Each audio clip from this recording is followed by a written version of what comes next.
एक गीत में गा रहा हूं, ठाकुर जी के विरह का भजन है, उसमें ठाकुर जी का ही विरह है।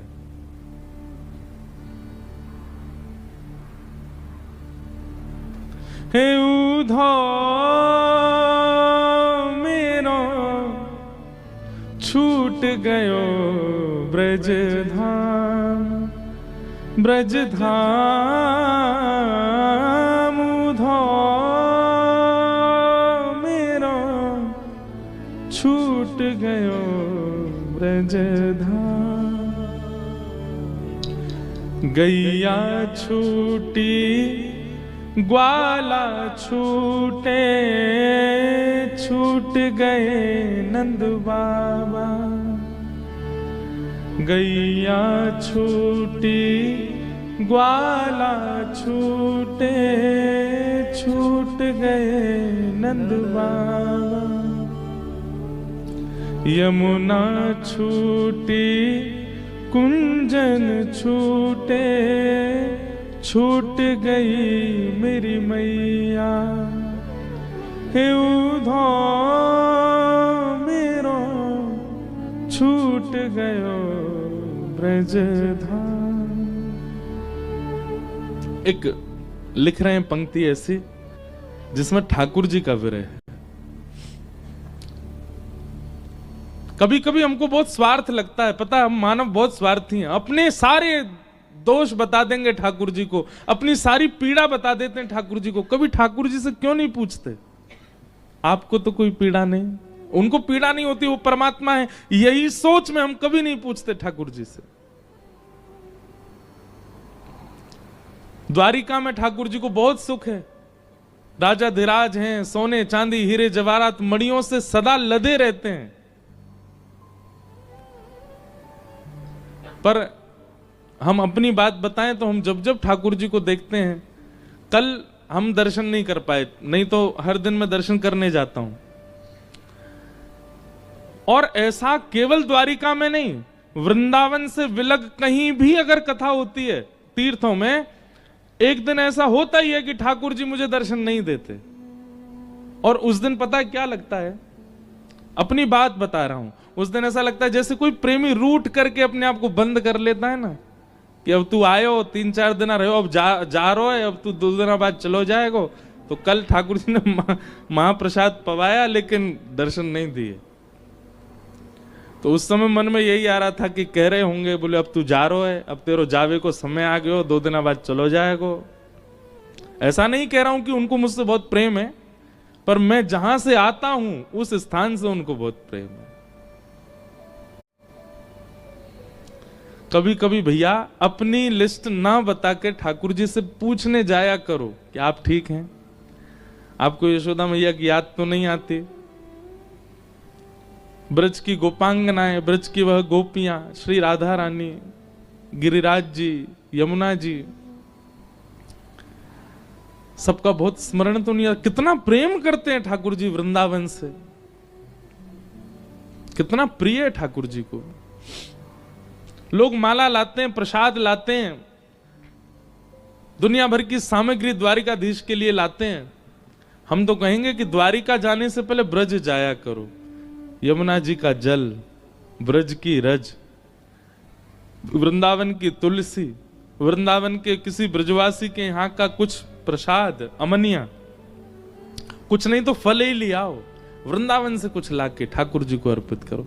द्वारिकाधीश को आप इससे बड़ी भेंट और कोई नहीं दे सकते कि ब्रज से कुछ लेकर के आओ, ब्रज का कोई भाव प्रदान करो। ठाकुर जी बहुत याद में रहते हैं। कई बार ऐसा होता है ना कि बहुत विरही व्यक्ति इतनी चकाचौंध कर देता है बाहर कि उसका विरह दिखे ना, वो स्थिति है द्वारिका में। आरती भी कराएंगे, ढोल नगाड़े ताशे बजवाएंगे ताकि सबको लगे कि बहुत प्रसन्न है, पर नहीं, वो विरह में।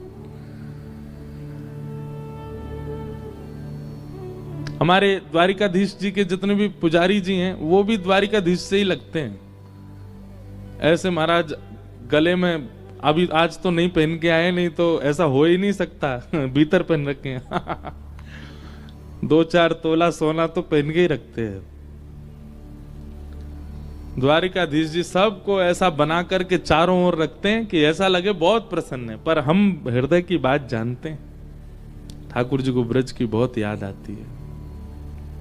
और देखो द्वारिकाधीश जी का मुख कहां है पता है? समुद्र की ओर। क्यों? क्योंकि पीछे जहां ठाकुर जी की सराहना है वहीं सीधे ही ब्रज है, उससे मुंह फेर के खड़े। ब्रज की ओर देख भी नहीं रहे। क्यों? देखेंगे तो नेत्र सजल हो जाएंगे। उस दिशा में ही नहीं खड़े जहां ब्रज है। ये एक अंतरंग मन की बात है कि ठाकुर जी यहां विरह में है। इसलिए वृंदावन का कोई भाव ठाकुर जी को सुनाया कीजिए द्वारिका में। यहाँ द्वारिका के जो हमारे सब वैष्णव हैं वो रुक्मणी जी का पत्र सुनाते हैं ठाकुर जी को। अच्छा है, बहुत सुंदर पत्र है रुक्मणी जी का। पर कभी कभी ठाकुर जी को नित्य ही स्वयं ठाकुर जी वृंदावन को याद करते हैं। 2 बार वंशी धारण करते हैं, श्रृंगार में और संध्या में 2 बार वंशी धारण करते हैं। राजाधिराज वृंदावन को याद करते हैं। उसी समय मुझे तो सौभाग्य मिला है 2 घंटे तक राजाधिराज के सामने बैठ के ब्रज के पद गाने का, ब्रज के भाव सुनाने का। तो ऐसे श्री ठाकुर जी यहां विराज रहे हैं।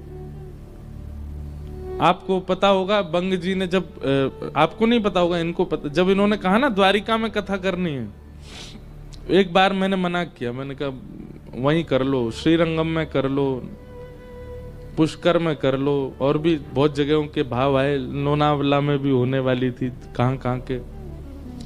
उसके पीछे कारण यही था, मैंने कि यार वहां ले जाते हो तो हमको ये रखता है कि ठाकुर जी के लिए कैसे ले जाएं यहां से वापस वृंदावन, लेकिन वो संभव तो नहीं।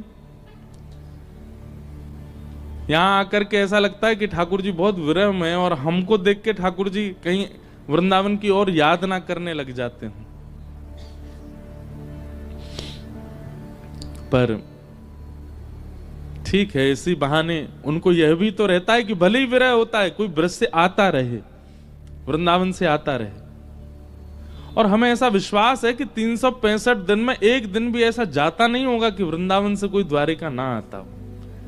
भले ही किसी को पता नहीं चलता, लाइन में ही कोई दर्शन करके चला जाता होगा, लेकिन नित्य एक ब्रजवासी तो आता है। ठाकुर जी उससे मिलते हैं, तभी टिके में, नहीं तो ये रण छोड़वे में इनको देर नहीं लगती है। रण छोड़ देंगे, ब्रजवासी नित्य कोई ना कोई आता है, इसलिए ठाकुर जी मंदिर छोड़ नहीं रहे हैं, खड़े हैं कि चलो ब्रज वाले आ तो जाते हैं।